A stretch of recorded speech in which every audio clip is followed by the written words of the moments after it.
Vào dịp đầu năm mới này, mình có lưu trú vài ngày tại một tu viện ở vùng miền Nam nước Đức và tiện thể mình đã cùng một nhóm trong số đó ghé thăm vùng Cornerstone. Hy vọng là mình đọc đúng tên của vùng đó. Đó là quê hương của Thánh Therese Neumann và chúng mình đã ghé thăm ngôi nhà nơi bà ấy sinh ra và lớn lên. Nhân vật này đã được nhắc tới trong cuốn sách tự truyện của một yogi. Trong cuộc đời mình, Guruji Brahmaya Yonanda đã ghé thăm nhiều bậc thánh của Ấn Độ và phương Tây, những con người mang trong mình lòng sùng đạo sâu sắc và họ đồng thời có một số khả năng tâm linh phi thường, và Therese Neumann là một trong số đó. Mình sẽ điểm qua một vài chi tiết đặc biệt về nhân vật này. Sau một lần bị tai nạn nghiêm trọng thì Therese Neumann đã bị liệt và mù, bác sĩ bệnh viện không cứu chữa được.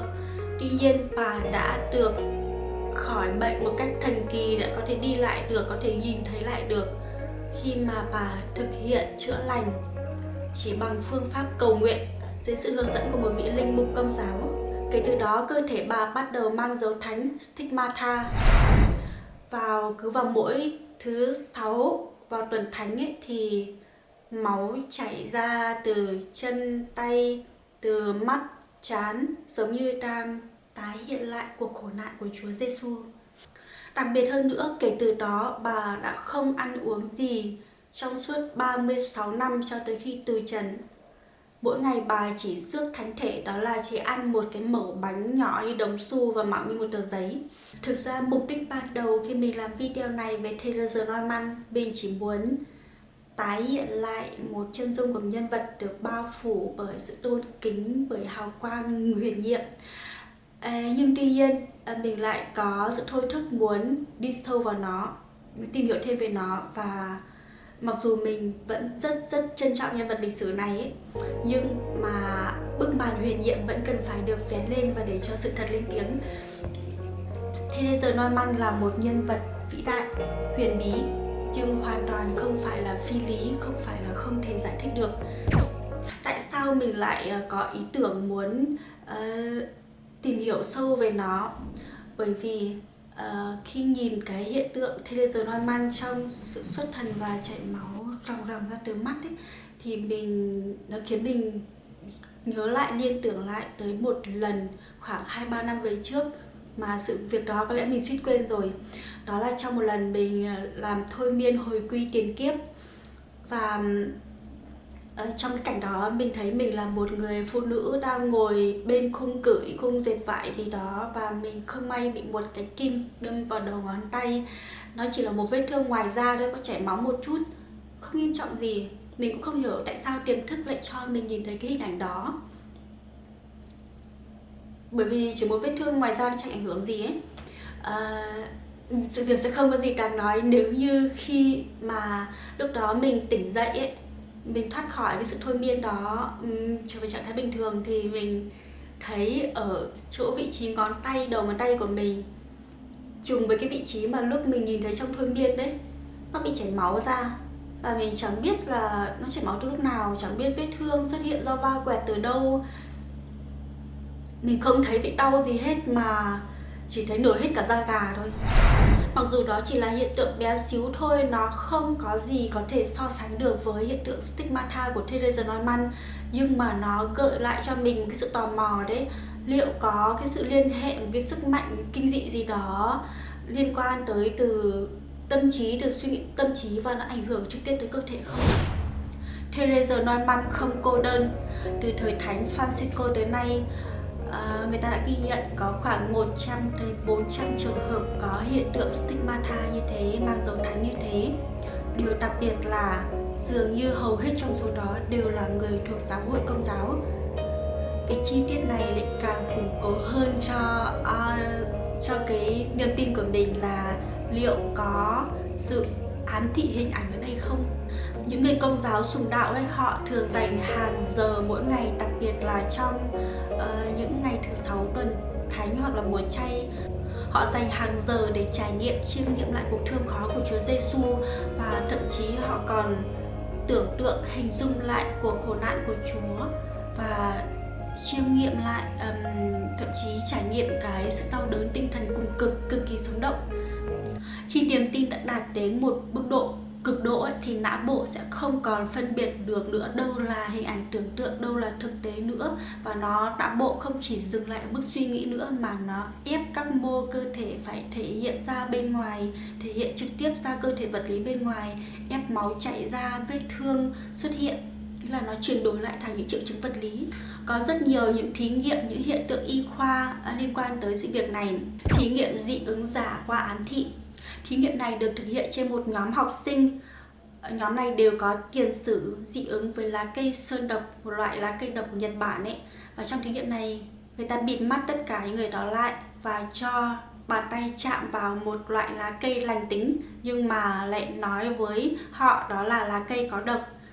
Và tình cờ là tất cả những người đó, bàn tay họ cũng đều bị dị ứng, đều bị phát ban, nổi mẩn đỏ phồng rộp y như là bị dị ứng thật vậy. Còn tuy nhiên khi mà cho chạm vào lá cây độc và nói rằng đấy là không phải, đấy là lá cây thường ấy, thì họ lại không bị gì cả, họ lại không bị phản ứng gì. Trường hợp đó cho thấy là dường như hệ miễn dịch của mình nó không phản ứng, không hoạt động dựa trên những tác nhân hóa học thật sự, mà nó dựa trên phản ứng của não bộ, trên suy nghĩ, trên kỳ vọng của não bộ hơn. Thêm một ví dụ về một ca lâm sàng nữa, vết bỏng do thôi miên. Một bác sĩ đã đặt một con dấu bưu điện bình thường vào tay của một bệnh nhân và nói với người đó rằng đó là một thanh sắt nung. Đấy là tự kỷ ám thị, thôi miên tự kỷ ám thị người đó, đó là một thanh sắt nung, và tay người đó đã bị bỏng rát, bị phồng rộp lên y như là đang chạm vào sắt nung thật vậy. Có rất nhiều ví dụ như thế, nó không còn phải là trường hợp hiếm trong giới chuyên môn nữa. Nếu như một người đàn ông có thể để bàn tay mình tự nhiên bị phỏng do một giấc mơ hay là do một thôi miên, hay là một người phụ nữ tự khiến bụng mình bị phình to ra trong hiệu ứng mang thai giả chỉ vì người đó quá khao khát, quá mong muốn có con mà có hiện tượng mang thai giả trên cơ thể. Vậy thì tại sao một nữ tu Công giáo rất sùng đạo lại không thể khiến cho cơ thể mình tự có những vết thương, tự chảy máu ròng bằng một niềm tin tuyệt đối? Vậy còn hiện tượng suốt 36 năm Therese Neumann không ăn uống gì thì sao? Thực ra từ cổ chí kim đã không thiếu những nhân vật đã thách thức giới hạn sinh học này. Đó là những hành giả yogi, những người mà chỉ sống nhờ bằng năng lượng prana, theo họ nói là như vậy. Hay là có cả những nhân vật hiện đại như là nhà khoa học hiện đại nữa. Ở Đức có một giáo sư, ông đó đã khẳng định rằng mình không cần đồ ăn rắn gì trong suốt 2 thập kỷ nay mà chỉ sống nhờ vào năng lượng ánh sáng. Tất cả những nhân vật này, bao gồm cả Therese Neumann, đều đã được khảo nghiệm của Bộ Y tế, đều được kiểm tra khảo nghiệm ấy, về tính đúng đắn của sự việc là họ có thật sự không ăn uống gì hay không, và họ đều đã hoàn thành được bài khảo nghiệm đó. Những thông tin như thế không phải hiếm, tuy nhiên truyền thông báo chí sẽ ít nhắc tới bởi vì nó thách thức tới ngành công nghiệp thực phẩm, tới ngành y tế. Nếu như mà tất cả mọi người biết rằng họ không cần thiết phải nạp quá nhiều đồ ăn vào như vậy thì nền kinh tế sẽ bị lung lay. Người Công giáo họ có nghi thức rước bánh thánh thể, nghĩa là họ sẽ ăn miếng bánh đó, họ làm nghi lễ đó mỗi ngày và họ coi như rằng mình đang ăn mình Chúa, họ coi như mình đang ăn sự sống của Thiên Chúa ấy. Đối với những người ngoại đạo, họ chỉ coi đó là hình ảnh ẩn dụ tượng trưng thôi. Còn với một người có đức tin có phần hơi cực đoan như Therese Neumann thì bà đấy không coi nó là phép ẩn dụ nữa, mà bà đấy coi đó như là một mệnh lệnh sinh học. Khi bà nuốt mẩu bánh thánh mỗi ngày, bà coi rằng mình đã tiếp nhận nguồn năng lượng vô tận từ Thiên Chúa. Não bộ từ đó phát ra tín hiệu, truyền tín hiệu tới hệ tiêu hóa, hệ trao đổi chất rằng cơ thể đã nạp đủ năng lượng, không cần tiếp nhận thêm gì nữa. Mọi người thường quá bám víu vào những quan điểm, vào ý kiến của riêng mình đấy, mà họ dường như họ quá lười, họ không chịu xem xét những gì mà đức tin và những gì mà tôn giáo của họ nói. Việc Therese Neumann đã được chữa trị khỏi bị liệt và mù chỉ bằng hình thức cầu nguyện cũng là một minh chứng kinh điển cho thấy sức mạnh của tâm trí điều khiển vật chất. Có rất nhiều những nhà chữa lành thời đại mới ngày nay họ thành công với phương pháp đó ấy.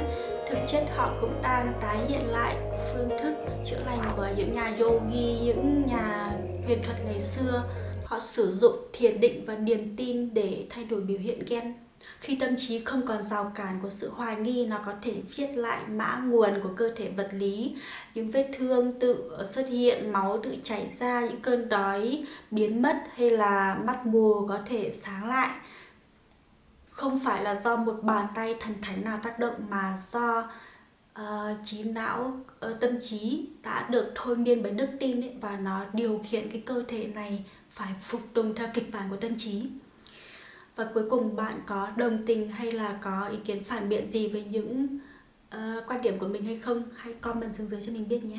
Bye bye.